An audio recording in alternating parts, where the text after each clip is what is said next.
Now, the Chancellor's new tax breaks appear to have tempted the makers of the next Star Wars movie to shoot it in the UK. George Osborne confirmed the news with a celebratory tweet and has called the decision by producers Lucasfilm a vote of confidence in the country.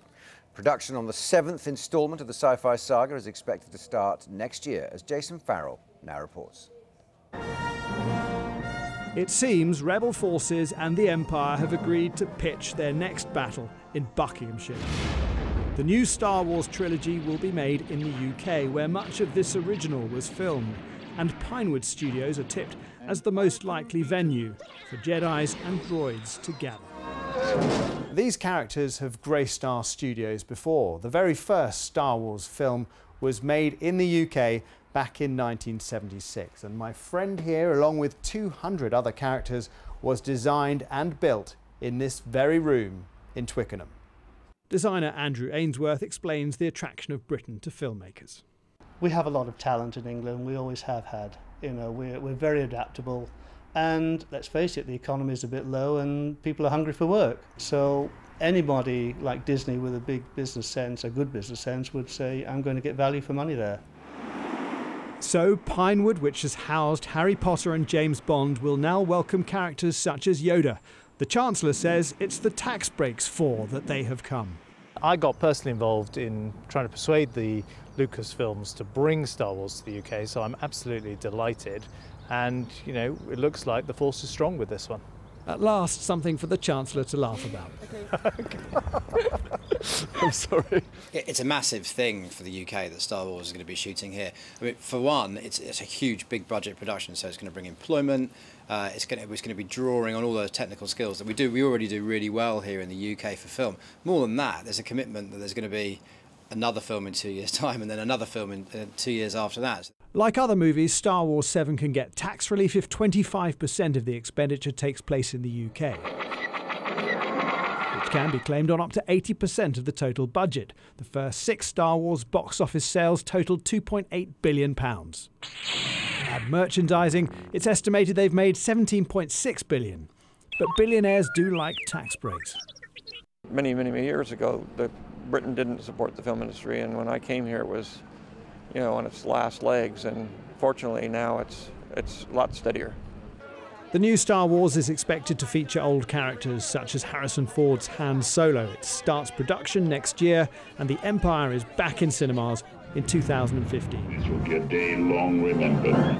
Jason Farrell, Sky News.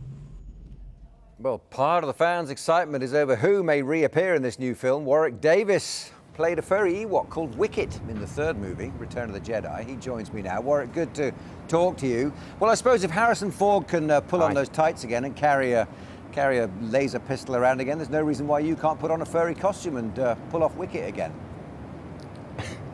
Well, absolutely. I mean, it'd be lovely to be involved once again.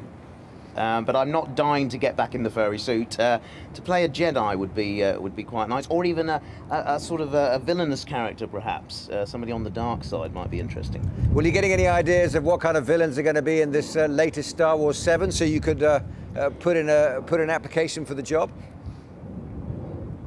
No, I've no idea. You know, I mean, everything's kept very closely guarded at this point, as many films are nowadays. You know, obviously the stories will carry on from where the Episode VI left off, Return of the Jedi, the one that I was in. So who knows at this point? I mean, it's interesting. You know, the Chancellor's taking credit for the films coming here by saying it's the tax breaks, but I like to think it's the wonderful actors that we have here in the UK. Well, there's no shortage of British involvement in the franchise, is there? I mean, Star Wars has been peppered with British talent since it started. I suppose what's different now is that when this Star Wars 7 arrives, it's going to be like a juggernaut arriving into town, whereas back in the day, Return of the Jedi and the first Star Wars must have been a bit more shoestring.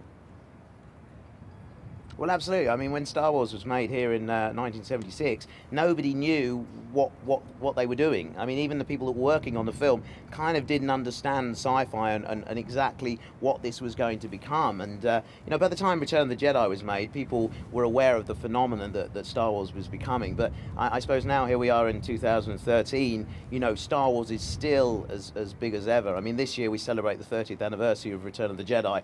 And so, you know, the fans are even more hungry for more at this point. So yeah, Star Wars coming to England is a really big deal. I know you were a youngster in those days, but did you ever get the sense back then of the kind of massive franchise that was starting with those early films, or did you just think, wow, I've got myself a job on some nutty science fiction operation, let's see how it goes? No, I was well aware of how big Star Wars was. I mean, I remember going to the cinema in '77 and seeing Star Wars when I was 7 years old. So, you know, I was fully aware of how amazing these films were. And then to be offered a part in one when I was just 11 years old was just a phenomenal thing to happen to an 11-year-old schoolboy. And little did I know then it would lead on to a career in the films, and I would indeed be asked to go into the prequel. So it would be lovely just to even do a small cameo in perhaps the what we're calling at the moment the sequels.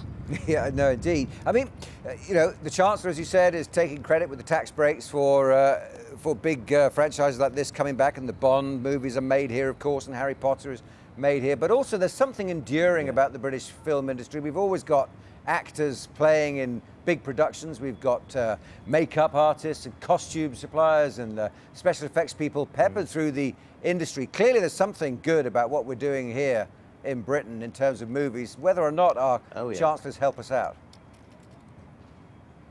No, absolutely. I mean, the technicians and the performers in this country are second to none. I mean, George has said it himself in the past, you know, the technicians here are amongst the best in the world. And, you know, these skills have been honed over years as well. I mean, even more recently, you know, with the fact that all 8 Harry Potter films were shot here, that generates a huge amount of expertise in this country making big budget fantasy movies. And these skills are exactly suited to making a film like Star Wars.